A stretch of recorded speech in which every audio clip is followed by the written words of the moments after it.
अजीज साहब अपनी पटारी में से निकालें आज की मुखबरियां। डिश डिश डिश डिश डिश डिश डिश डिश डिश डिश डिश हाय हाय हाय हाय। लूट मार नहीं खत्म हो सकती। क्यों जी? जब तक ये गाना चल रहा है ना, लोगों में लूटी गई, लूटी में पुटी गई, लूट मार जारी रहेगी। यार तो ये गाना बंद कराओ, नहीं तो लूट मार नहीं मुकनी।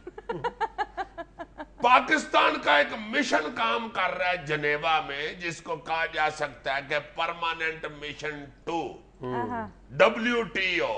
हाँ जी, उधर मिशन का नाम है ये। उधर एक सफारतकार जनाब शाहिद बशीर साहब काम कर रहे थे, जिनकी पिछले साल यानी 2012 में रिटायरमेंट होनी थी। अच्छा। उन्होंने अपनी नौकरी बढ़वाने के लिए उस वक्त के वजीर आजम के दामाद थे, उनसे राब्ता किया। जाहिर है रिटायर होने को किसका दिल करता है यार। हाय हाय हाय हाय। लो जनाब, जब उन्होंने वजीर आजम उस वक्त के जो थे उनके दामाद जनाब शाहनवाज साहब से राब्ता किया कि हजूर मेरी ये नौकरी जरा बढ़वा दे, मेरा आगे एग्रीमेंट करा दे। लो जनाब, उन्होंने कहा कि बिल्कुल हो जाएगा, फिक्र ना करें, मगर आपको फिर मेरे छोटे भाई महमूद अब्बास को वहां पे नौकरी देनी पड़ेगी। उन्होंने कहा नो प्रॉब्लम, कर लेते हैं कुछ ना कुछ, ऐसी कौन सी बात है। लो जी, ये जो भाई साहब हैं शाहिद बशीर साहब, इन्होंने मिनिस्ट्री ऑफ कॉमर्स को दिसंबर 2012 में खत लिखा कि यहाँ पे एनर्जी नेगोशिएशन शुरू हो गई है। अच्छा। उसके लिए हमें एक एनर्जी एक्सपर्ट चाहिए। अब जनाब ये जो महमूद अब्बास साहब हैं, ये वहां पे एनर्जी एक्सपर्ट के तौर पे जॉब कर रहे हैं हस्बे मुआहिदा। जी जी, हस्बे मुआहिदा। और ना उधर को एनर्जी नेगोशिएशन हो रही है, और ना ही इन भाई साहब का एनर्जी के साथ कोई ताल्लुक है, ना ये एक्सपर्ट हैं। हाँ, अलबत्ता तनख्वाह लेने के ये एक्सपर्ट हैं, वो ये ले रहे हैं। कितनी तनख्वाह ले रहे? तनख्वाह इनकी 6700 स्विस फ्रैंक है, ज्यादा फ्रैंक ना हो। अब इनके मुआहदे को एक्सटेंड भी किया जा रहा है, और उसमें 8500 स्विस फ्रैंक दिए जा रहे हैं कि ये गरीब बंदा है, इसकी तनख्वाह बताओ। गरीब आदमी होता है जो इतनी तनख्वाह ले रहा। डिश डिश डिश।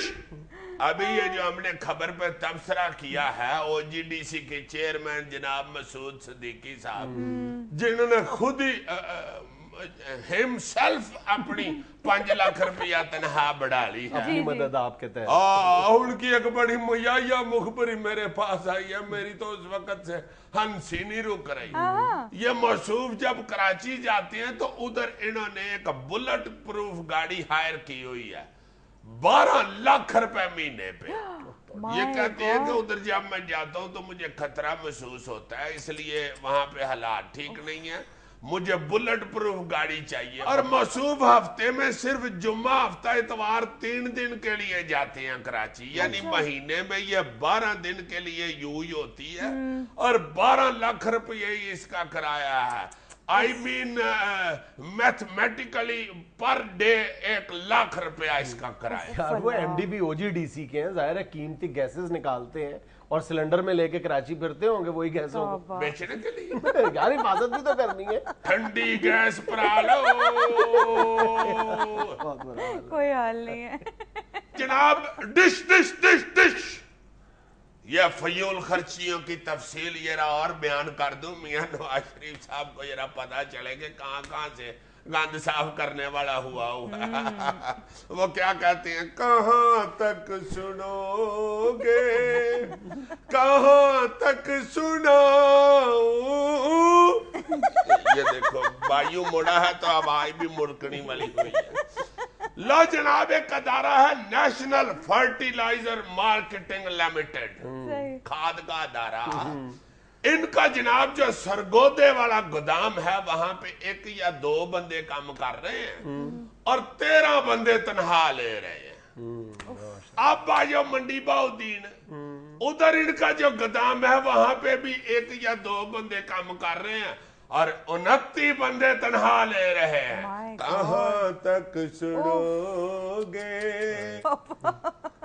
डिश हल्की सी मैया या मुखबरी सुनाने लगा हूँ। Please. ये अभी जो बजट पेश किया है जनाब मोहतरम इसहाक डार साहब ने, ये जब जनाब इन्होंने बजट बनाया तो जब कबीना के मेंबरान को मिनिस्टर्स हायरात को पता चला कि इसमें मुलाहिमीन की तनख्वाहें नहीं बढ़ रही, तो कुछ जो मिनिस्टर थे उन्होंने कहा कि यार हम तो शोर मचाएंगे कबीना की मीटिंग में, ये तो बड़ा जुल्म है, मुलाजिमों की तनख्वाह नहीं बढ़ी तो ये तो मुद्दा पड़ जाएगा, बड़ा रौला होगा, बड़ा शोर होगा, हड़तालें होंगी, एपका की रेलवे मुलाजिमीन की जो हो भी रही हैं। लो हजूर, उन्होंने पूरा इरादा कर लिया कि जब इसहाक डार साहब कबीना के सामने बजट डिस्कस करेंगे तो हम उनको आड़े हाथों लेंगे। हाय हाय हाय, ये बहुत दानिशवर फिक्र है, आड़े हाथों लेना। तुम समझते हो कि ये सादा फिक्र बोलता है। लो जी, वो आड़े हाथों लेने के लिए उधर बैठ गए। जब मीटिंग शुरू हुई तो सिर्फ इसहाक डार साहब बोले और कोई नहीं बोला। सारी जो उन्होंने ब्रीफिंग दी ना, जो डिस्कस भी होनी थी, कोई डिस्कस नहीं हुई, वो ब्रीफिंग लेक्चर में बदल गई। जब डार साहब बोलते हैं तो दूसरा कोई नहीं बोलता। मिनिस्टर सारे सिर सुट के आराम से सुनते रहे। बाहर जाके कहने लगे कि यार इनकी रिश्तेदारी बड़ी डाढ़ी है भाई, हमने नहीं बोलना, रहने दो, मैं फजूल क्यों बीच में बोल के तो अपनी मिनिस्ट्री आगे पीछे करा ले। नाज़रीन, हमें यहाँ लेना एक छोटा सा वक्फा, हमारे साथ रहिएगा। ये तुम भी कई गलत बातें करते हो, मैं सिर्फ इसलिए नहीं बोलता कि कहीं मैं ना आगे पीछे हो।